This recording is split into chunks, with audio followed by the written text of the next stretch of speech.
last week when we met as a family nung Sunday, iba yung iba yung latag ni Lord doon eh. Sinend ko sa inyo yung recording.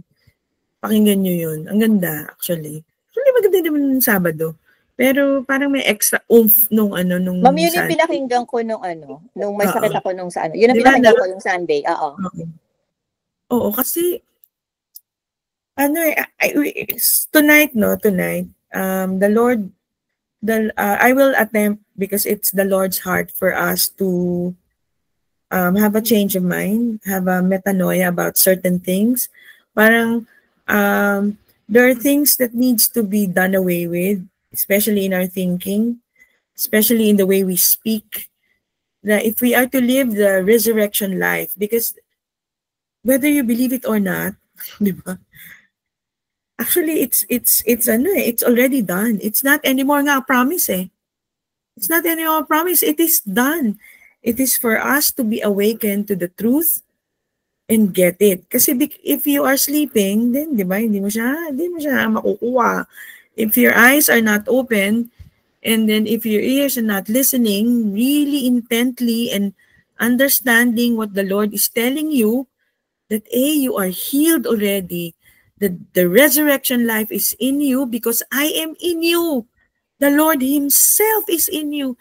So calling yourself or tagging yourself in certain ways, kaya natutuwa ako kay Tina kasi she's running with sickless. Kasi because you are sinless, you are sickless. Actually, and I pray that it will really be understood by all of us. So we're just scratching the surface eh. So for those who are needing healing, I suggest you return or you go back to that preaching. I will return to that preaching also. Because you are sinless, you are sickless, diba?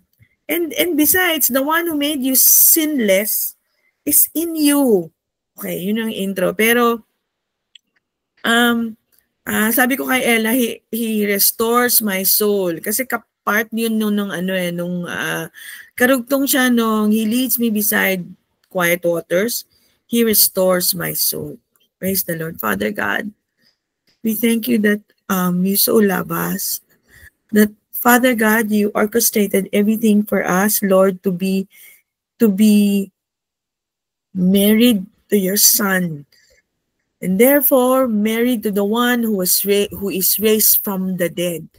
And we are also raised from the dead. We now have a resurrected body. Thank you, Lord, that you will make us understand that tonight. In Jesus' name, amen. He restores my soul. Okay. Pag sinabing soul, we used to think na parang yung kaluluwa, no? Tama ba? Di ba sa Tagalog? But actually, when we look at the Hebrew, it's so much more. But before that, I would just like to repeat this again from last week. Because this is the father heart of God. Because really, your father loves you very much. And He wants you to know the truth. He wants you to be awakened to the truth that He loves you and He has given Jesus Christ for you, the one who was raised from the dead. So what greater awakening can come to the church than for us to awaken again to the reality that the cross was not a failure? You know that every day you forget. Sabi ni Martin Luther, every day you must hear the gospel. That's why thank you, Lord, for the ministry, for this ministry, kasi nire-record ni Ella, for us to really come back to it again and again. We need the gospel to be heard by us every day. And we need to know that the cross was not a failure. That Jesus' death and resurrection changed everything. It already changed everything. Look at the tense, change everything. You're not waiting for it to happen. Whether you see it, whether you're not seeing it, you're not seeing it yet, you're not feeling it yet. The truth of the matter is it's changed already. It changed everything. The death and the resurrection of Jesus. It's not like, Lord, yung mga promise mo, totoo, di ba? Why is it not happening? Hindi na ganon. Everything In Christ, all of His promises are already yes and amen. Nangyari na. Finish na. So, I'm not saying that I entirely got it. So same with you and me. We are all in this together in this wonderful lekleka of really discovering, hey, live in constant awareness that He is with you, that I'm with you. You know, si Abraham. So bago ko tapusin itong pagbasa nito, pinaalala lang ni Lord. Sabi niya ganyan, take your son, your only son. But sabi ni Abraham, I have another son. I have Ishmael. Diba? Tapos, pero si Ishmael, diba, ang prophecy sa kanya that he would be butting heads with his brothers. He would be butting heads with everybody that he meets. Kumbaga palaaway, yun yung ano sa kanya yun yung tingin sa kanya, yun yung prophecy sa kanya. But you know, sabi ni Abraham, kasi binigay sa kanya ni Lord doon sa Genesis 17:1 yung word. Diba? Live in constant awareness that I'm with you. Basahin niyo yung buong Genesis 17. Ang prayer ni Abraham, and this is my prayer for you and for myself. Ang sabi niya, that my son Ishmael would live in constant awareness that he is with you. Child of God, live in constant awareness that Jesus' death and resurrection changed everything. And that old things, ano yung mga old things na yan? The things that we call ourselves, diba? Whether it be sickness tagging, emotional tagging, yung mga ganyan, it's already changed. Like, yung life natin ruled by sin and death have all passed away. It doesn't matter if you feel it. The Bible declares to you tonight, it has passed away. And all things like our lives before God have become new. It has become new because you are married to the one who was raised from the dead. Hallelujah. So Sleeping Beauty, brother and sister, Sleeping Beauty, receive His kiss, your Prince Charming, the Lord Jesus Christ. Therefore, my brethren, you also have become dead to the law. You're already dead to all those sicknesses. You are already dead to all those taggings, tagged to you by the doctor, tagged to you by whoever. The scripture is saying, the word of God is saying that you are married to another, to Him who was raised from the dead. Who are you married to? Diba? Status ko, married. Who are you married to? To the one who was raised from the dead. Hindi naman siya pwedeng may asawa na patay, di ba? No! You also are resurrected with Him, that we should bear fruit to God. Pwede bang mag-bear fruit to God ng isang patay at resurrected? Hindi, di ba? So this is our reality. Hallelujah! Hallelujah! And may we be awakened to this truth. So, it takes some time, no? So yung sabi ko nga last week, yung the whole gospel of grace, the entire church took some time to be awakened. So tayo din, so I'm not scolding you, or I'm not disappointed na parang hindi pa natin nakukuha ito.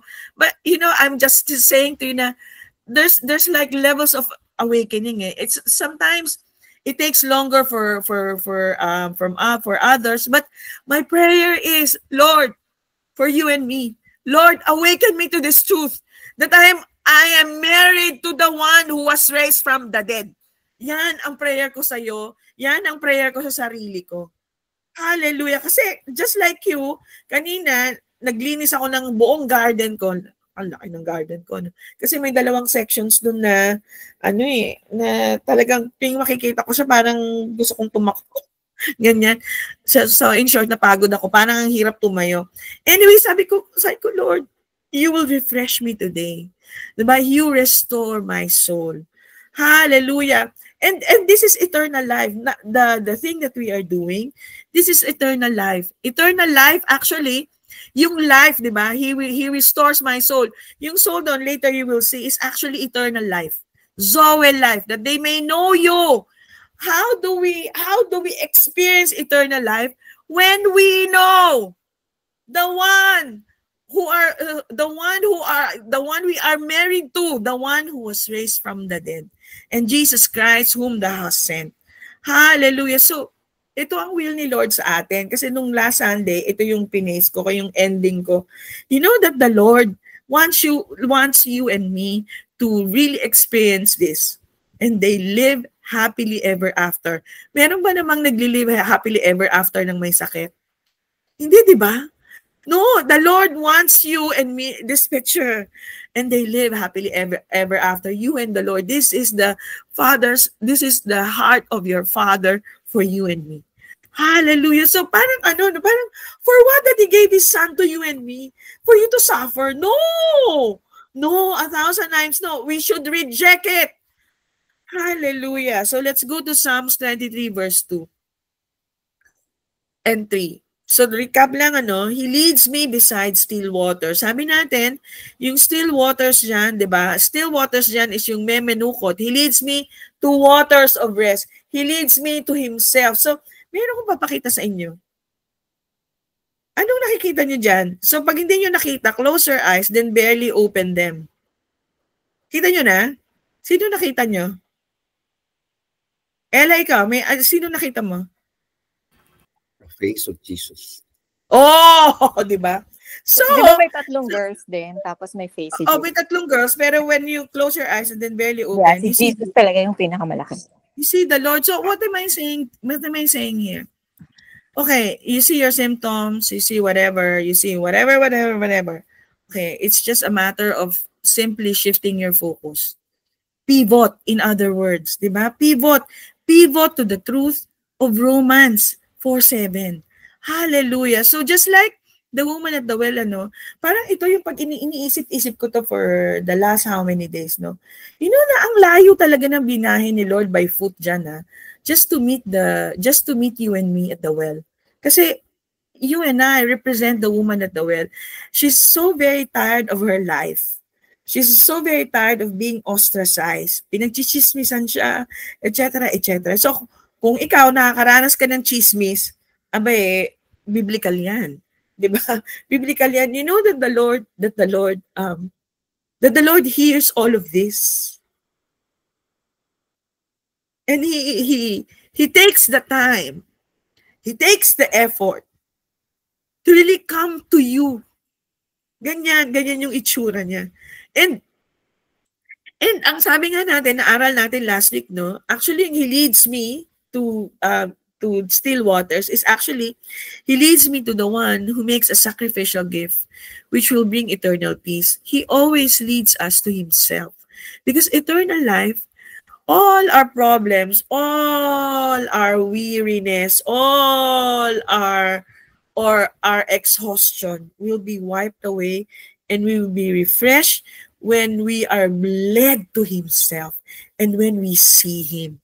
Hallelujah. So, ano ba yung kasi kasi 'di ba He restores my soul. Ano ba yung opposite nun? Yung opposite ng restoration, ng restored soul. Ito yan.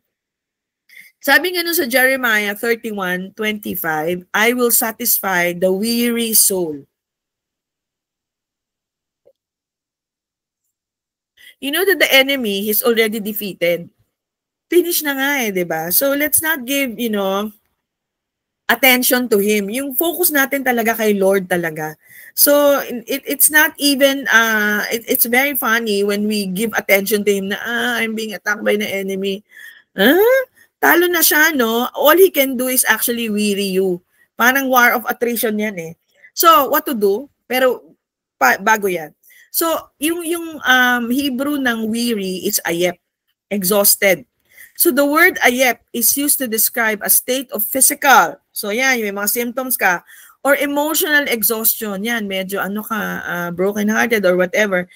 Or you are being bothered by all the gossips, ganyan. It often conveys a sense of being worn out or fatigue, whether from physical exertion, parang kanina, hindi naman ako nafatig lang ako pero hindi ako worn out. Emotional stress or spiritual struggle. In the or yun nga, parang na-struck ako dito spiritual struggle, parang hindi mo maintindihan. Di ba? Hindi mo talaga mag-gets yung gospel, no? But tonight, you know that the Lord is very, very, very, very, very He doesn't scold you, or he doesn't take offense when you're not even listening, di ba? He doesn't. But he leads you to himself very, very patiently, very, very tenderly. So it can refer to individuals who are physically tired from travel or battle, as well as those who are spiritually or emotionally drained. In ancient Israel, the concept of weariness as well was well understood as daily life, involving physical labor, long journeys on foot, and challenges of survival in a harsh environment. Parang buhay talaga, no? The Israelites, like many ancient peoples, experienced weariness in various forms, whether from agricultural work, military campaigns, or spiritual trials. Ito, highlight ko. So the idea of rest, the idea of being restored, di ba? Yung soul mo, and renewal was significant, as seen in the Sabbath, as seen in the Shabbat, which provided a divinely ordained time for physical and spiritual rejuvenation. So parang ngayon we're actually doing Sabbath. So ang sabi ni Lord, ano ang antidote sa weariness? Sa Psalms 119.25. Sabi ganyan, my soul cleaves to the dust. So parang kumakain ka na ng alikabok. Pero suddenly, the psalmist said, quicken me. Diba? Quicken me. Make me alive. Quicken thou me according to thy word. So the entrance of his word, the entrance of the gospel quickens you. Hallelujah. Hallelujah. So now, let's go to He restores my soul. So ito yan, So ito muna yung aaralin natin. My soul, He restores. Okay, in Genesis 2:7, in NASB, you will see here yung definition ng soul. And the Lord God formed man of the dust of the ground and breathed into his nostrils the breath of life. And man became a living soul. So in Hebrew, it says Yahweh Elohim. Yahweh Elohim is plural. So breathe the breath of lives, plural, into him. The fullness of the Father, the Son, and the Holy Spirit. So he breathed into us. Right? The fullness of the Father, the Son, and the Holy Spirit. Their life and their fullness was breathed. Child of God, this is your reality now. Their life, the Father, the Son, and the Spirit's life, their fullness was breathed into you. Man's nostrils, and the man became a living soul. We see in the physical body form, and the life of the Father, the Son, of the Spirit, Holy Spirit, breathed into man, causing him to be a living soul. So God's presence filled man completely, creating life in him. God is spirit, and he breathed his spirit into man. He became a living soul, or a soul alive. Yan. So parang pag meron yung Lord, breathe into me. So it's just a matter of hearing his words again, because his words will quicken you. Hallelujah. So in Romans 8:11, and I pray that this will quicken your mortal body. The Spirit of Christ in the mirror, the Spirit of Christ quickened or gave life to our physical body. The Spirit of Christ quickened or gave life to our physical body. This is your reality because you are married to the one who was raised from the dead. The Mirror Bible says it this way. Our union. That is why do we keep on hammering you are united with Christ, you are married to Christ, because this is the secret. You are not apart from God. God is in you. You have to be awakened to the truth that He is in you. Live in constant awareness that He is with you. Our union with Christ further reveals that because the same Spirit that awakened the body of Jesus from the dead inhabits us, we equally participate in His resurrection. Again, our union with Christ further reveals that because the same Spirit that awakened the body, the same Spirit that awakened the body It's not some other spirit. It's the same Holy Spirit that awakened the body of Jesus from the dead, inhabits you and me. Hallelujah. Inhabits you and me. We equally participate in his resurrection. So in the same act of authority whereby God raised Jesus from the dead, he co-restores your body to life by his indwelling spirit. Your body need never again be an excuse for an inferior expression of the Christ life. Just as it was reckoned dead in Christ's death, it is now reckoned alive in his resurrection. So you don't need to, preach to the choir. So si Lord yung choir, no? Because his heart for you is Romans 8:11. It is you. You should preach to you.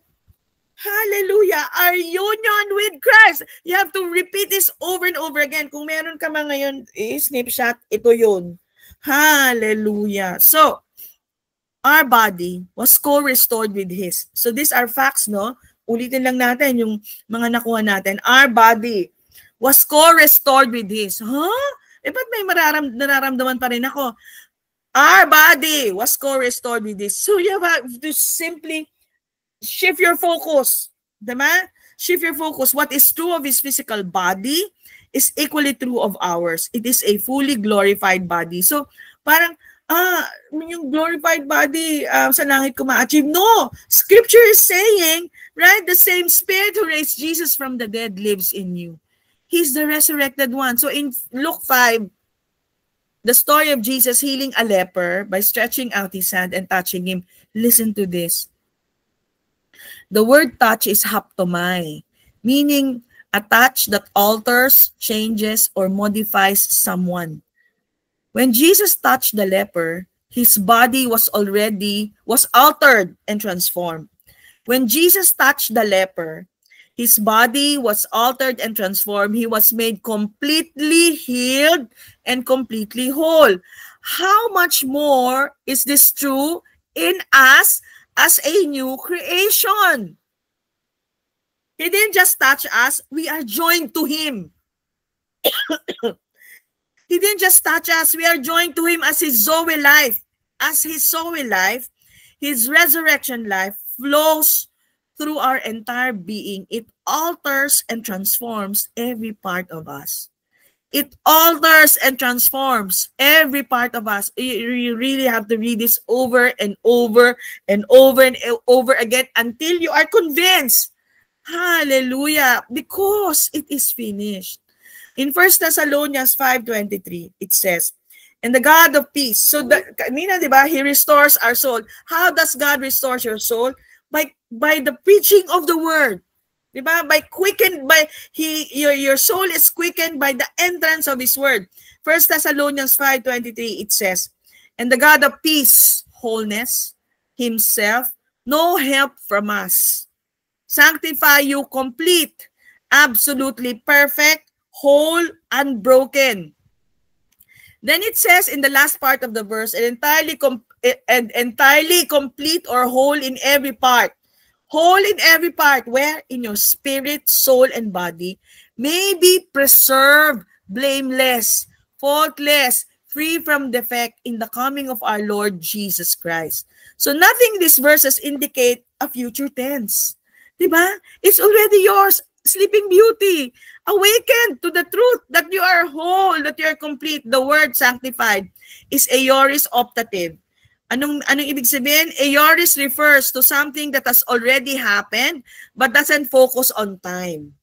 By using an aorist tense without the mood being indicative, the writer is telling us that the action is what's important. Ano yung action? It's done. It's finished. The God of peace or wholeness already sanctified us. It already happened, and the focus is on how completely you were sanctified. Perfect, whole, nothing missing, and nothing broken. A perfect, complete, whole sanctification.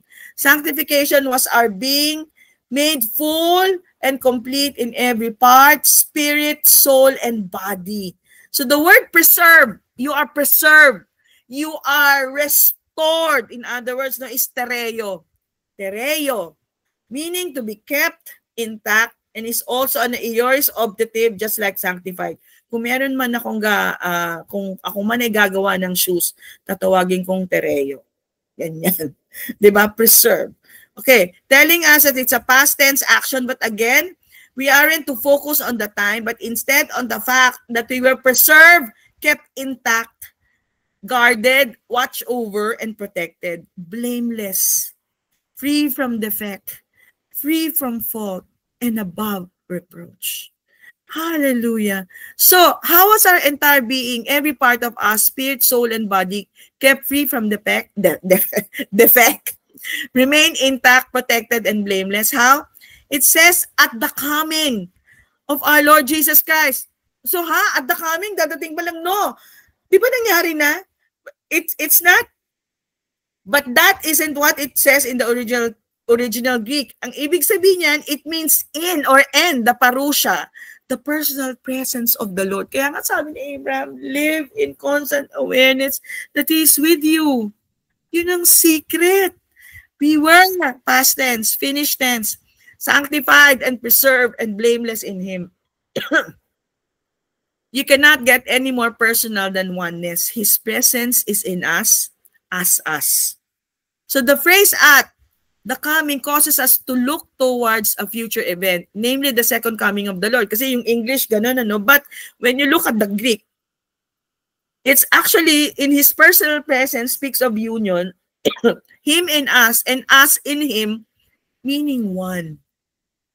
So parusha isn't a second coming event, no.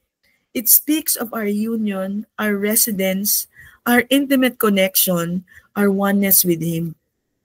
This oneness, wholly sanctified and preserved our entire being, which is blameless. Hallelujah. So, the word preserve is tereo, meaning to be kept intact, and it's also an aorist optative just like sanctified, telling us that it's a past tense action, but again, we're not to focus on time, but instead on the fact that we were preserved. Diba? So I repeated it. Kept intact, watched over, protected, blameless. So, my dear brothers and sisters, so in the mirror, ang ganda niya, in 1 Thessalonians 5:23, there, away from any effort of your own, discover how the God of perfect peace, who fused you skillfully into oneness, just like a master craftsman would dovetail a carpentry joint, has personally perfected and sanctified the entire harmony of your being without your help. He has restored the detailed default settings. You were rebooted to fully participate in the life of your design, in your spirit, soul, and body, in blameless innocence, in the immediate presence of our Lord Jesus Christ. Hallelujah. Let it sink deep. Let it sink deep. So we were not redeemed in increments. No, we are whole. Every part of our being, our entire being was fully redeemed and resurrected in Christ's finished work. And we are to live a life. We are to live a life in the experience of that redemption and resurrection in the here and now. So, just in case you need reminding, you are beautiful, you are restored, you are whole, you are perfect, you are blameless, you are above reproach. And that, my dear brother and sisters, is chapter 5. He restores my soul. Praise the Lord. Heavenly Father, can we place ourselves in the presence of our Lord? Heavenly Father, we come before you with this humble heart, thankful that you constantly remind us that we need you and that you loved us so much. Heavenly Father, as we remember your sacrifice, this your broken body, broken for us, and this blood shed for us for the forgiveness of our sins, as an ultimate expression of your mercy. Lord, as we take this bread, we remember Christ's body given for us. May this nourish our hearts, our life, and have strengthened our faith as we partake the body. Amen. As we drink from this cup, we remember the blood He poured out for us, sending new covenant of grace to cleanse our hearts and renew our spirits as we partake. Amen.